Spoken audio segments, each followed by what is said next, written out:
Well, it's an interesting story because I've always wanted my own business.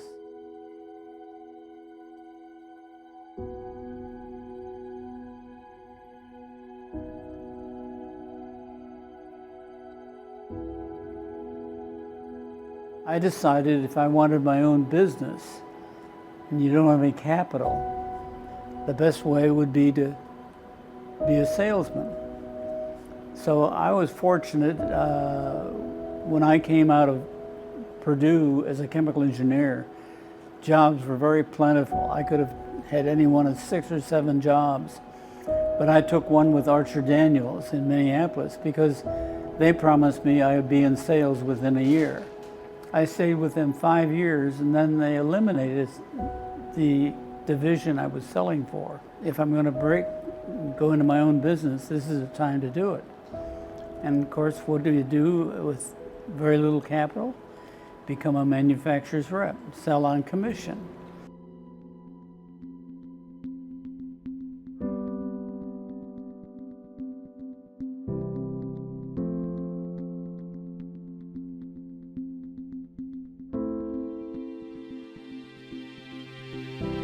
It's kind of funny. I must have written 150 letters finding people to represent. And after 2 years, I represented a baling company. I sold hydraulic baling presses. I sold heart moisture meters. I sold Dahlgren Chemicals defoamers. I just barely eked out an income, to be honest with you. But I knew soy proteins, and so I called back to Central Soya, which was our major competitor at that time. And they said, we don't need any new salesmen because we're sold out. Well, they called me back 2 days later and said, well, we're trying to get into the food business. Would you be interested in selling food proteins? I said, sounds better than starving. So I started to call on meat packers.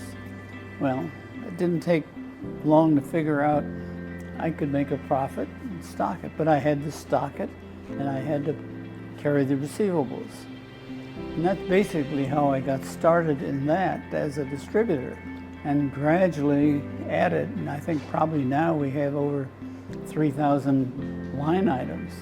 The distribution industry is nothing special. Everybody does it. You just try and do it better than anybody else.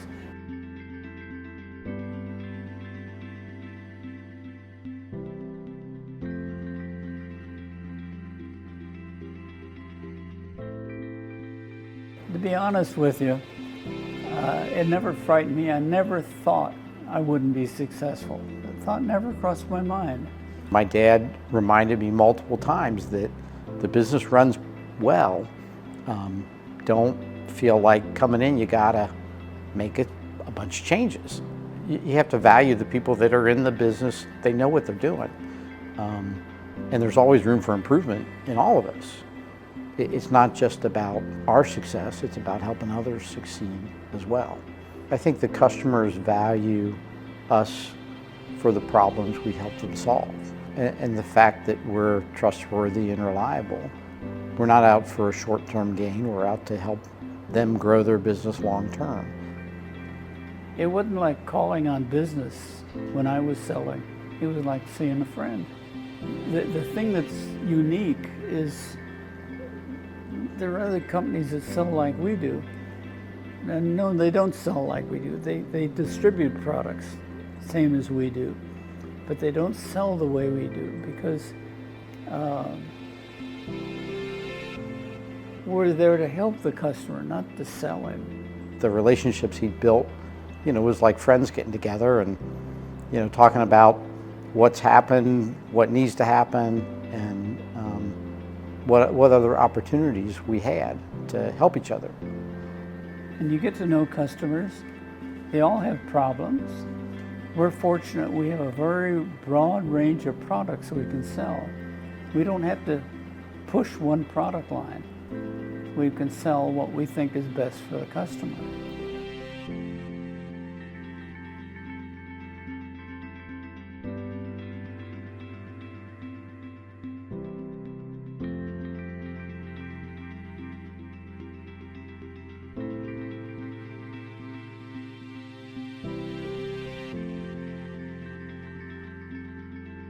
What he's wanted all along is to have a business that allowed him to enjoy success, but also have his team enjoy the same success. That's why he created the profit sharing plan, as a way to share that success with the people that were responsible for those results. Having good people that want to help the customer and help each other is what makes us successful and allows us really to tackle just about any challenge. Culture we have, I think, makes sure that continues on, because we're doing a great job at hiring people that fit our culture, treating customers the same way. You know, we want to be treated, looking out for customers so they'll look out for us. I think we built that into the business, and as long as we have leaders at all levels that work that way, we'll be better than we are today. I never thought of people as employees. They were all friends, really.